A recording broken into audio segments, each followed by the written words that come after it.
Numinous Podcast with Carmen Spaniola.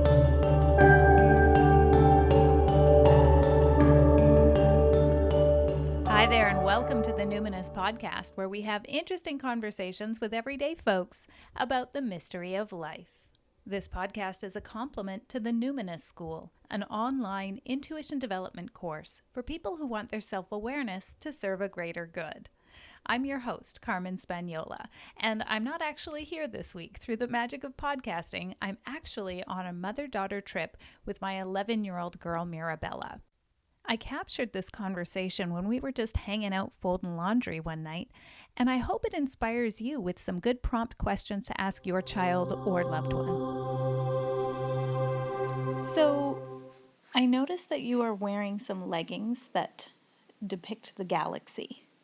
Like your jeans right now have all these stars and Milky Way or something like that. So when you think about how big the universe is, how do you feel? Like I'm a grain of sand on a beach. Well, the world's a grain of sand on the beach. Right. Does it feel scary or? Sort of. Yeah. Not, like, literally scary, but it's surprising. Mm-hmm. Do you ever think about maybe other little girl life forms on other planets somewhere, thinking about being a speck of sand on a beach? Sometimes, but rarely. Mostly when I'm being immature with my friends. Do you talk about stuff like that? Sometimes. Do you wish there were other little girls out there thinking about you? What do you mean, wish? Well, do you ever have ideas like, hey, maybe I should be an astronaut? Like, would you want to go into outer space? Not really. No? No. It's scary. Yeah. A little bit. What's scary about it? Well, there's a death risk. The death risks are really high, and yeah. Mm-hmm. It's just so big. There's so many ways you could get lost or hurt or things like that. Mm-hmm. So yeah, that sounds kind of overwhelming when you put it that way. Yeah. Do you ever think about death? Sometimes, but I prefer not to. What makes you think about it? Usually when I'm just sort of daydreaming. Sometimes I do. Do you like daydream sometimes about like the people you love dying? Or do you think more about like what people would do if you died? It's kind of a mixture of both, but I try to shake that thought away. Yeah. You know what I do when I want to shake a thought away? I just say in my mind, cancel. Because then you're canceling out that thought and your subconscious mind starts to make a habit of being like, oh, whoops, she doesn't want that as an instruction. So, yeah, you can Makes sense. cancel anytime you have a catastrophic thought like that. So what do you think happens after you die? Well, I bet you can probably choose where you want to go next. You have a wide selection of who you want to be. Who would you want to be? Or what would you want to be? Something that has a happy life and lives a long time. Okay, so like you wouldn't want to come back as like a grasshopper or No. or some other life form or like a bird. I don't think birds live all that long. When you say birds, it depends. Like eagle, yeah, probably. And probably a barn owl.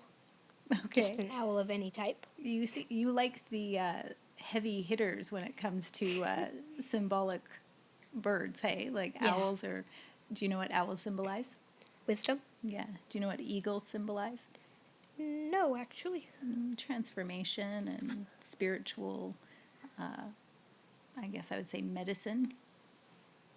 So what if there's a person who doesn't believe that you can come back as something like Reuben, your stepdad, my husband, he thinks that you just stay compost, like you become part of the earth again.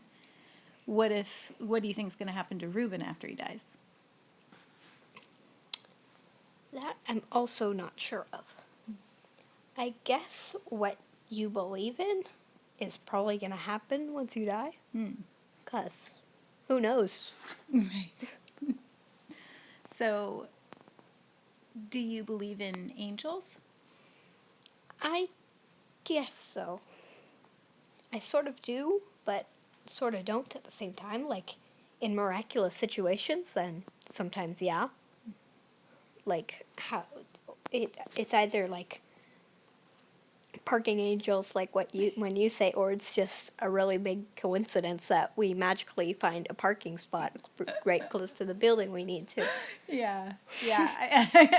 When I die, I really hope I don't become a parking angel because I really want to do more with my afterlife than find other people parking spots. But I sure love our Same. parking angels. Yep. So, do you think parking angels exist? I can't answer that. Because it's uncanny how often it works, right? Yeah. It's hard to deny that there's probably parking angels. Yep. Yeah. Once again, who knows? Who knows? Do you believe in other life forms then? Like when we started, we were talking about a little girl of some other kind of life form on a beach somewhere. So do you believe that there's intelligent life in the universe that isn't human? If I think deep into it, then yeah. But if I'm kind of just daydreaming, not really. Do you believe in ghosts? Sort of, but not really. Just like the parking angel situation. In which condition or which context do you believe in ghosts? Like at night when I'm half asleep, because then I can't really think straight, and I'm usually like, say, something's like if the wind's really strong and it like whistles through the crack, like the cracks, the cracks on my window ledge, then yeah, sometimes. But I just bury my head under the covers and forget about it. Well, that kind of seems unfair to ghosts because that's Yeah. the wind. That's not a ghost. Yeah. I don't control that though. I'm half asleep and And so your mind is... I'm just kind of, yeah, my mind's just half shut off. I see. And so under what conditions would you believe in a ghost? Like, have you had experiences that seem ghostly? Not yet. But you're anticipating having some soon? It's like Hopefully. puberty, like it's going to happen. You just don't know exactly when.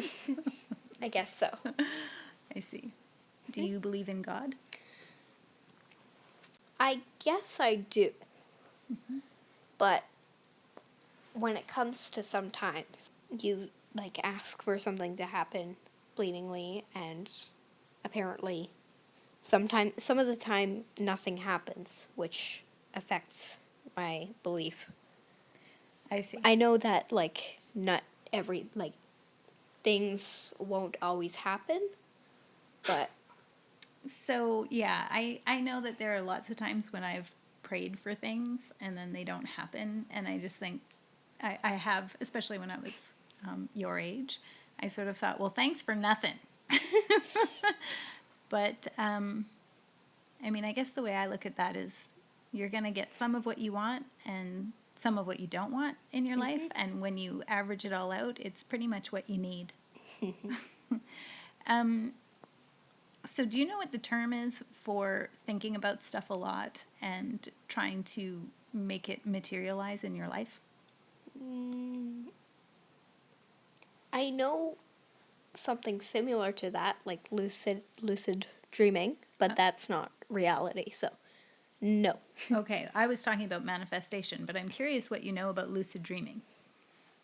All I know is that like you have to think about things what you want to dream of a lot, and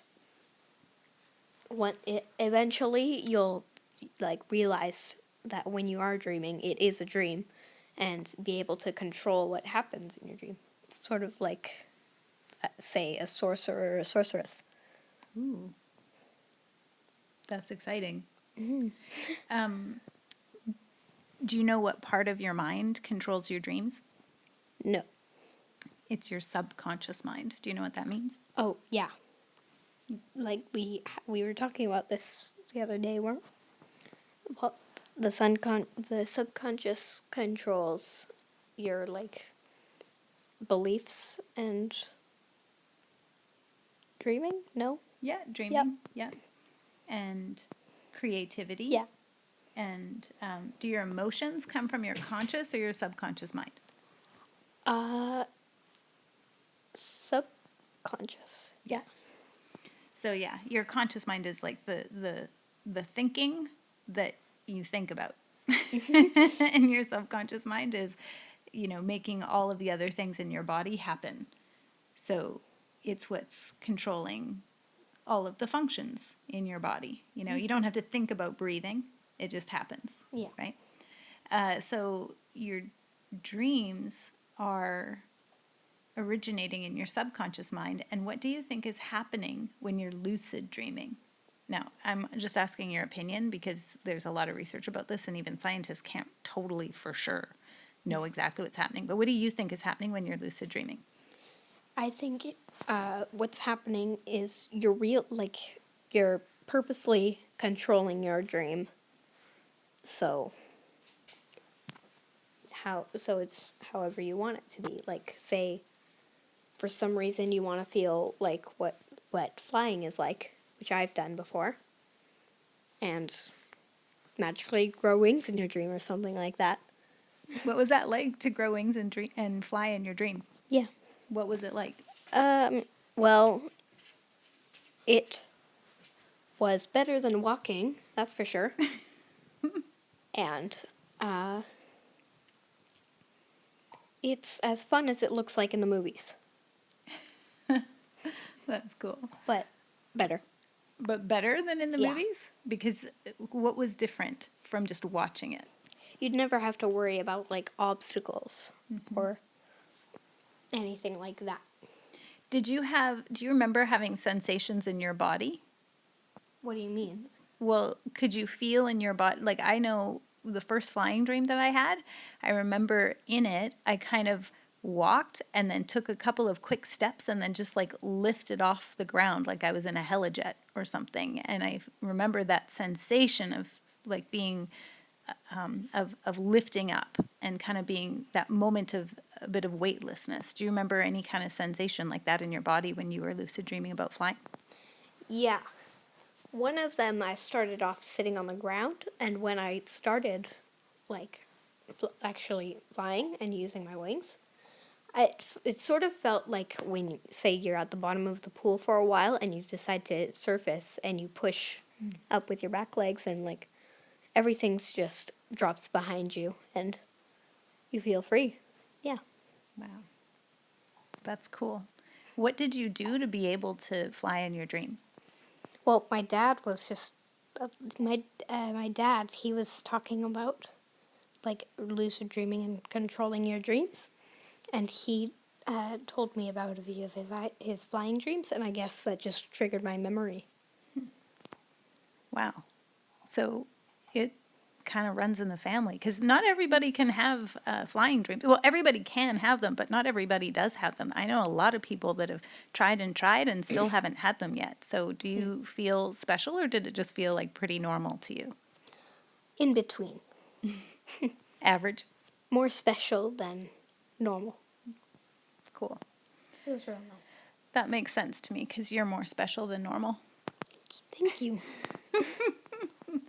Thank you very much for being on my show. No problem. I love you. I love you too. That click you heard just there is the two of us sealing it with a kiss. I made that recording because I wanted to capture the sound of my daughter's voice at this very special age. But as I said, I really do hope it inspires you to ask big questions of the people who are a big part of your life. You know who else is a big part of my life? You are. And so I want to thank all of the listeners right now in Guatemala. I see you downloading every week, and I can't believe it. And I'm so delighted and honored that you've spent time. So thank all of you, and thank you, of course, for your reviews. And if you enjoyed this show, please share it far and wide, because you never know who needs to hear it right now. And if you'd like to keep exploring the great mystery of life with me, you can go to my website, carmenspagnola.com, CarmenSpagnola. While you're there, sign up for my newsletter. You'll instantly receive a meditation download, and you'll get a notification from me every time I publish a show. Until next time, take care.